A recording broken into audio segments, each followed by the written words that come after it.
આ ફિલ્મ મુસ્લિમ મહિલાઓના કાયદાકીય અધિકારોની જટિલતાઓને દર્શાવતી એક પ્રભાવશાળી અને પ્રેરણાદાયી ફિલ્મ છે. શ્યામકુમારના નમસ્કાર. આજના વિડીયોમાં આપનું સ્વાગત છે. તો ચાલો આજે પણ મેળવીએ નવી જાણકારી. પણ ચેનલને સબસ્ક્રાઇબ કરવાનું ભૂલતા નહીં. ફિલ્મની વાર્તાનો સારાંશ નીચે મુજબ છે. આ વાર્તા શાઝિયા બાનો, યામી ગૌતમ, નામની એક સમર્પિત પત્ની અને માતા પર કેન્દ્રિત છે, જે તેના પતિ અબ્બાસ ખાન ઇમરા હાશમી સાથે પ્રેમભર્યું જીવન જીવતી હોય છે. અબ્બાસ ખાન પોતે એક વકીલ હોય છે. સમય જતાં, તેમનું લગ્નજીવન તણાવમાંથી પસાર થાય છે અને અબ્બાસ બીજી સ્ત્રી સાથે લગ્ન કરીને શાઝિયાને છોડી દે છે અને તેને ટ્રિપલ તલાક આપી દે છે. છૂટાછેડા પછી, શાઝિયા બાનો તેના અને તેના બાળકોના ભરણપોષણ માટે કાયદાકીય રીતે લડત આપવાનો નિર્ણય કરે છે. આ નિર્ણય તેને એક કઠોર કોર્ટરૂમ ડ્રામા તરફ દોરી જાય છે, જ્યાં તેનો સામનો તેના જ ભૂતપૂર્વ પતિ અબ્બાસ ખાન સાથે થાય છે, જે હવે કોર્ટમાં તેનો વિરોધ કરનાર વકીલ બની જાય છે.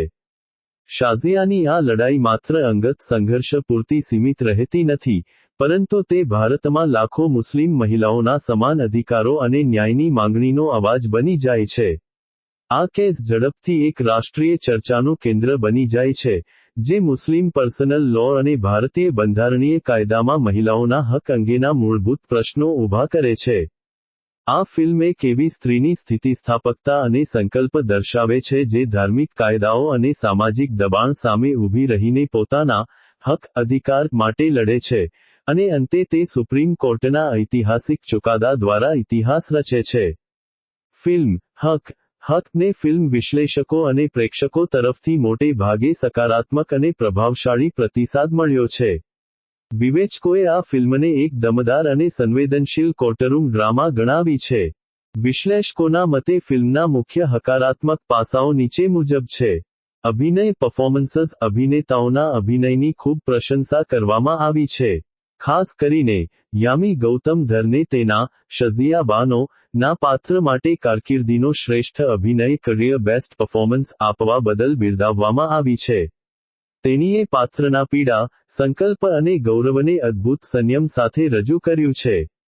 ઇમરા હાશમીના અબ્બાસ ખાન ના પાત્રને પણ સંયમિત અને બારીક અભિનય માટે વખાણવામાં આવ્યો છે, જેણે આ પાત્રને માત્ર વિલન બનાવવાની જગ્યાએ તેને એક ઊંડાણ આપ્યું છે. નિર્માણ અને વિષયવસ્તુ. Direction and subject matter. દિગ્દર્શક સુપર્ણ એસ. વર્માએ શાહબાનો કેસ જેવા ગંભીર અને સંવેદનશીલ વિષયને સંયમ અને પ્રમાણિકતા સાથે રજૂ કરવા બદલ પ્રશંસા મેળવી છે. વિવેચકોનું કહેવું છે કે ફિલ્મે આ વિષયને સનસનાટીભર્યો બનાવ્યા વિના, મહિલાઓના અધિકારો, ધર્મ અને કાયદાના જટિલ મિશ્રણને અસરકારક રીતે દર્શાવ્યું છે. વાર્તાનું કથન. સ્ટોરીટેલિંગ. ફિલ્મને હાર્ડ હિટિંગ અને વિચારપ્રેરક થોટ પ્રોવોકિંગ ગણાવવામાં આવી છે.